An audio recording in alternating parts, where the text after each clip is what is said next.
નમસ્કાર વિદ્યાર્થી મિત્રો, આપને પાઠની શરૂઆત કરી છે. તેમાં પાઠ નંબર 1 ચાલો ઇતિહાસ જાણીએ. તેના વિશે આપણે શરૂઆતમાં અભ્યાસ કર્યો હતો કે ઇતિહાસ જાણવો કેમ જરૂરી છે. તેના વિશે આપણે અહીં અભ્યાસ કર્યો હતો. ત્યાર પછી ઇતિહાસ જાણવા માટેના સ્ત્રોત કયા કયા છે તેના વિશે પણ આપણે અભ્યાસ કર્યો હતો. ત્યારબાદ આપણે જોઈએ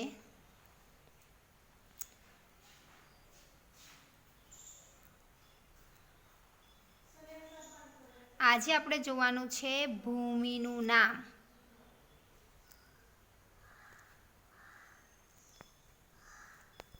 કયો ટોપિક બનવાનો છે?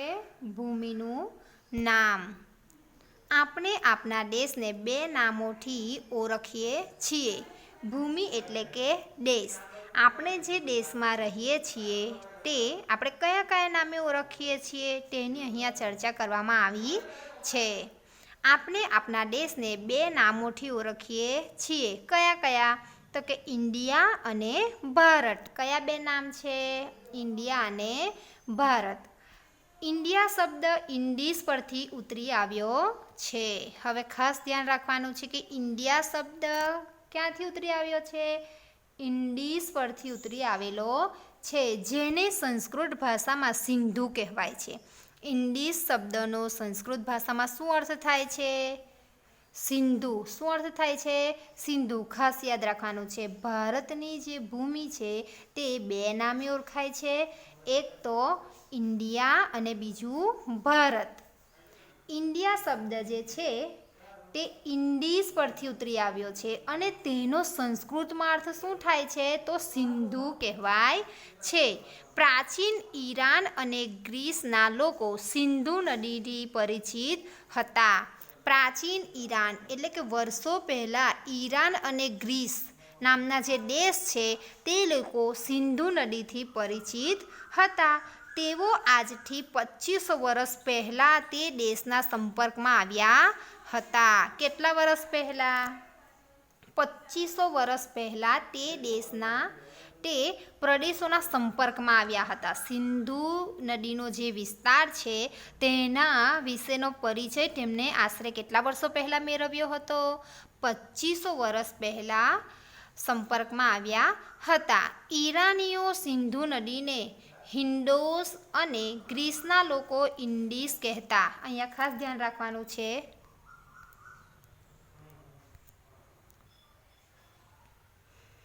તેઓ આજથી 2500 વર્ષ પહેલાં તે પ્રદેશના સંપર્કમાં આવ્યા હતા. હવે ઈરાનીઓ સિંધુ નદીને હિન્ડોસ અને ગ્રીસના લોકો ઇન્ડસ કહેતા. ખાસ ધ્યાન રાખજો કે ઈરાનીઓ સિંધુ નદીને કયા નામે ઓળખતા હતા? તો હિન્ડોસ અને ગ્રીસના લોકો ઇન્ડસ તરીકે ઓળખતા હતા. તેઓ આ નદીના પૂર્વ કિનારાને ઇન્ડિયાથી ઓળખતા હતા. હવે આ જે સિંધુ નદી છે તેનો પૂર્વ કિનારો કયા નામે ઓળખતા? તો કે ઇન્ડિયાના નામથી ઓળખતા હતા. ભારત એવું નામ ઋગ્વેદમાં આપણને જોવા મળે છે. હવે ભારત નામનો જે શબ્દ છે તેનો ઉલ્લેખ કયા શાસ્ત્રમાં જોવા મળે છે? કે ઋગ્વેદની અંદર આપણને જોવા મળે છે. ભારત નામનો માનવ સમૂહ ઉત્તર પશ્ચિમ ભારતમાં આવીને વસેલો. હવે જુઓ અહીંયા ભરત નામનો માનવનો એક સમૂહ હતો જેનું નામ હતું ભરત. તે ઉત્તર પશ્ચિમ ભારતમાં આવીને વસેલો. તેમના નામ પરથી આપણો દેશ ભારત તરીકે ઓળખાય છે. હવે ખાસ યાદ રાખવાનું છે કે ભારત દેશ નામ કઈ રીતે પડ્યું? તો કે ભરત નામનો એક માનવ સમૂહ હતો જે ઉત્તર પશ્ચિમ ભારતમાં આવીને વસેલો. તેમના નામ પરથી આપણા દેશનું નામ ભારત પડ્યું છે. ભારત તરીકે ઓળખવામાં આવે છે. આ સમૂહનો ઉલ્લેખ સંસ્કૃતની આરંભિક કૃતિ ઋગ્વેદમાં પણ મળે છે. હવે આ શબ્દનો ઉલ્લેખ, આ સમૂહનો ઉલ્લેખ જે ભરત નામનો જે એક માનવ સમૂહ હતો તેનો ઉલ્લેખ ક્યાં જોવા મળે છે? તો કે સંસ્કૃતની આરંભિક કૃતિ, સંસ્કૃતમાં જે સૌપ્રથમ કૃતિ લખાઈ હતી જેનું નામ છે ઋગ્વેદ, તેમાં પણ તેનો ઉલ્લેખ જોવા મળે છે.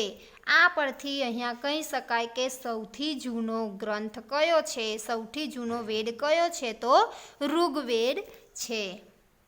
હવે આપણે જોઈશું સાલવારી.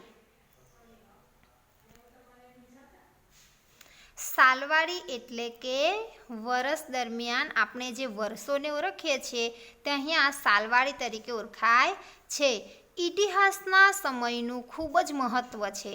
અહીંયા બતાવવામાં આવ્યું છે કે ઇતિહાસના સમયનું ખૂબ જ મહત્ત્વ છે. ઇતિહાસ એટલે કે ભૂતકાળ, વીતી ગયેલો સમય.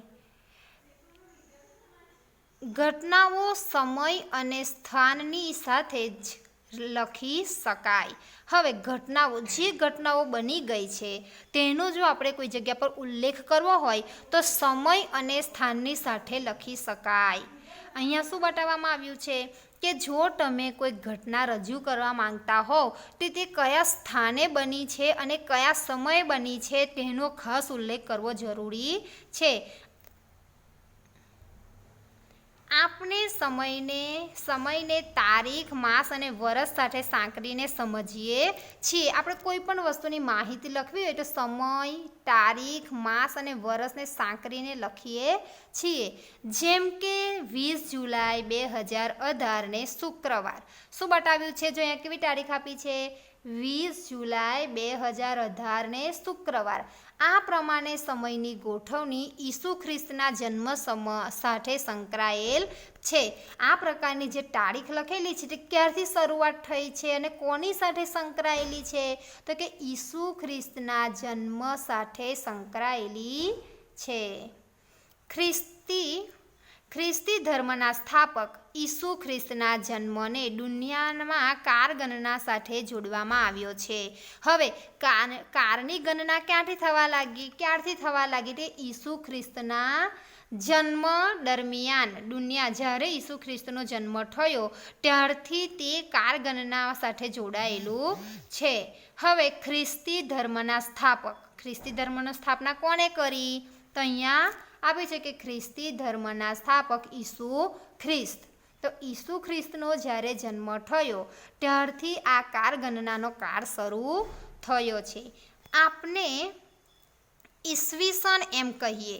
આપણે જે બોલીએ છીએ ને કોઈ પણ વર્ષ લખેલું હોય તેની આગળ શું હોય છે? ઈસવીસન એમ કહીએ. અંગ્રેજીમાં તેને એડી, એનો ડેમિની, અંગ્રેજીમાં તેને શું કહેવાય છે? એડી. આ ખાસ યાદ રાખજો, ઈસવીસનને અંગ્રેજીમાં શું કહેવાશે? એડી. અને એડીનું ફૂલ ફોર્મ શું છે? એનો ડેમિની. એટલે કે ઈસુ ખ્રિસ્તના જન્મ પછીના વર્ષો એમ કહેવાય. અહીંયા ખાસ યાદ રાખવાનું છે કે ઈસુ ખ્રિસ્તના જન્મ પહેલાં અને જન્મ પછી. એડી એટલે શું અને બીસી એટલે શું તે આપણે અહીંયા જોવાનું છે. તો આપણે ઈસવીસન એમ કહીએ છીએ. અંગ્રેજીમાં એડી એટલે એનો ડેમિની. એનો મતલબ શું થશે? એટલે કે ઈસુ ખ્રિસ્તના જન્મ પછીના વર્ષો, એટલે કે ઈસુ ખ્રિસ્ત જન્મા ત્યાર પછીના વર્ષો એટલે ઈસવીસન. દાખલા તરીકે ઈસવીસન 2000 એટલે ઈસુ ખ્રિસ્તના જન્મ પછીના 2000 વર્ષ. એટલે ઈસવીસન લાગ્યું હોય એટલે તમારે શું સમજવાનું કે ઈસુ ખ્રિસ્ત જન્મા છે તેના 2000 વર્ષ પછીની વાત છે. એ જ રીતે ઈસવીસન પૂર્વે એટલે કે બીસી. અહીંયા ઈસવીસન માટે કયો શબ્દ છે? એડી. અને ઈસવીસન પૂર્વે માટે છે બીસી. આ ખાસ યાદ રાખજો. ઈસવીસન પૂર્વે એટલે કે બીસી, બિફોર ક્રાઇસ્ટ એટલે કે ઈસુ ખ્રિસ્તના જન્મ પહેલા.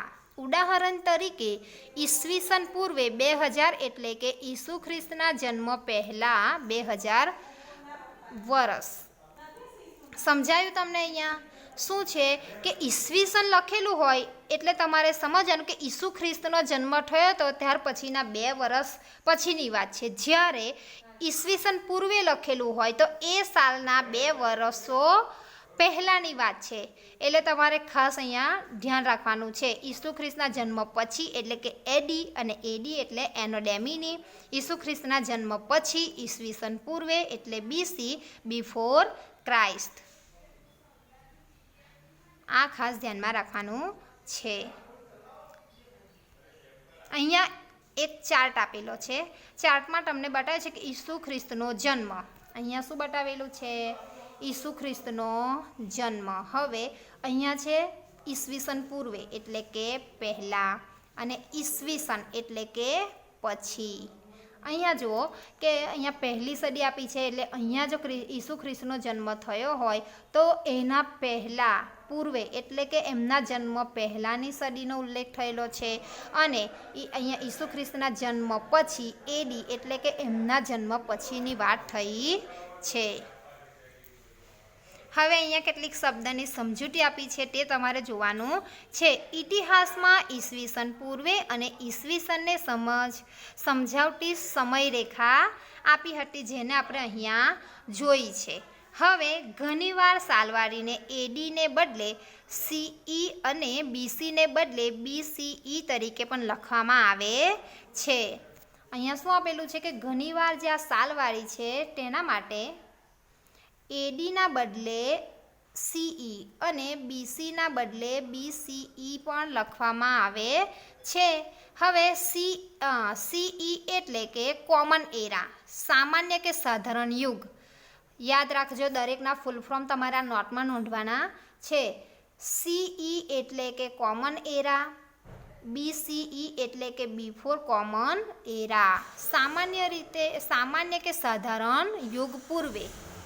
બિફોર એટલે કે પહેલાં, એટલે કે સામાન્ય કે સાધારણ યુગ પહેલાંની વાત કરવામાં આવી છે. ખ્રિસ્તી ધર્મ વિશ્વના મોટાભાગના રાષ્ટ્રો સાથે સંકળાયેલો હોવાથી અનેક રાષ્ટ્રની જેમ આપણે ભારતમાં પણ આ જ સાલવારીનો પ્રયોગ કરીએ છીએ.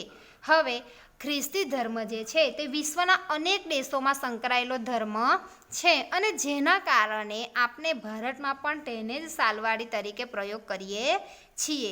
ઘણીવાર બીપી એટલે કે બિફોર પ્રેઝન્ટ શબ્દનો પણ ઉપયોગ કરીએ છીએ.